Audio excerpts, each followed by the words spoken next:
Assalamualaikum warahmatullahi wabarakatuh. Kenalkan, nama saya Avandi Setianugraha, NPM 19430008. Di sini saya akan menjelaskan mengenai waspada maling data diri atau pencurian data diri. Apa itu data pribadi? Keterangan yang benar dan nyata yang melekat dan dapat diidentifikasi, baik langsung maupun tidak langsung, pada masing-masing individu yang pemanfaatannya sesuai ketentuan peraturan perundang-undangan. Dengan adanya penyalahgunaan data pribadi, maka dapat terlihat adanya kelemahan sistem, kurangnya pengawasan, sehingga data pribadi dapat disalahgunakan dan mengakibatkan kerugian bagi pemilik data tersebut. Penyalahgunaan, pencurian, penjualan data pribadi merupakan suatu pelanggaran hukum dalam bidang teknologi informasi dan juga dapat dikategorikan sebagai pelanggaran atas hak asasi manusia, karena data pribadi merupakan bagian dari hak asasi manusia yang harus dilindungi. Berkaitan hal tersebut, terdapat beberapa contoh kasus dalam penyalahgunaan data pribadi. Di antaranya yaitu yang pertama, penyalinan data dan informasi kartu ATM nasabah atau skimming, di mana pelaku skimming melakukan penarikan dana di tempat lain. Yang kedua, pinjaman online atau pinjol, di mana mekanisme transaksinya mengisi data secara online. Akan tetapi dalam hal keterlambatan pembayaran tidak jarang menggunakan kolektor untuk melakukan intimidasi kepada nasabah, keluarga nasabah, pimpinan tempat nasabah bekerja, dan bahkan dapat mengakses data dari handphone nasabah. Lalu yang ketiga, transportasi online, di mana konsumen mengalami pelecehan seksual melalui nomor WhatsApp. Banyak pelanggaran data pribadi. Google didenda 153 M.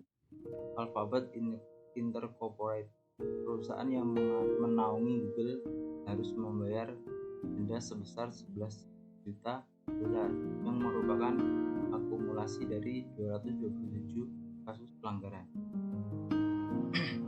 Di Juli lalu, pengemudi ojek online atau ojol di Pontianak yang menerima tagihan utang 1 juta sampai 23 juta rupiah.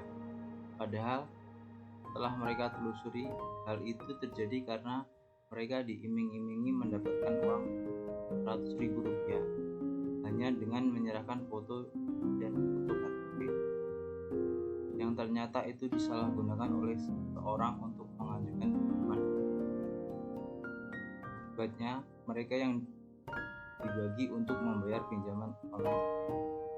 Nah, pinjaman online saat ini atau dengan istilah pinjol juga faktanya adalah ada bagian keamanan cyber yang dengan mudah memblokir aplikasi pinjol atau pinjaman online data pribadi penggunanya, sehingga pihak ketiga dengan mudah bisa melihat basis data aplikasi pinjaman online.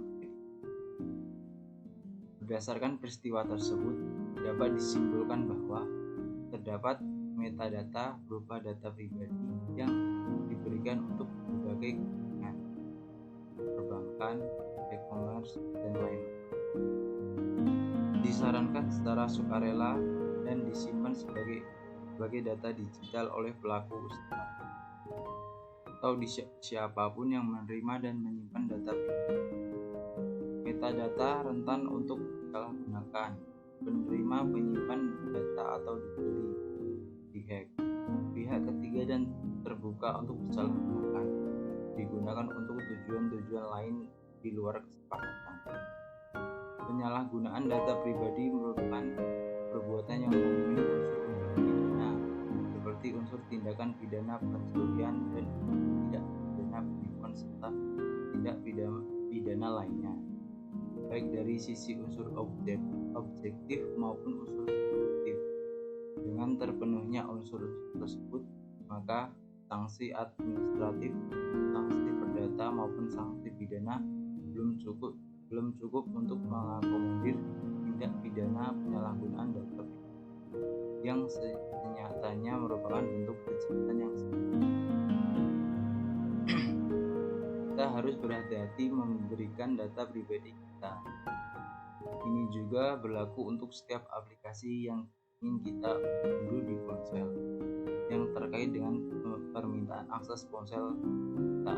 Misalnya aplikasi musik, tapi ingin dapat akses untuk ke kontak, bahkan Google, telepon kantor, buka file foto video kita, yang mana itu tidak ada hubungan.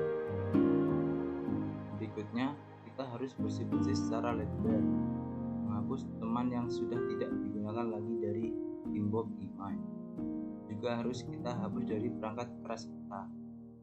Harus melakukan pemeriksaan dan pengaturan keamanan email secara berkala. Demikian yang bisa saya sampaikan. Bila ada kurang atau tutur kata yang salah, saya mohon maaf. Wabillahi taufiq wal hidayah. Wassalamualaikum warahmatullahi wabarakatuh.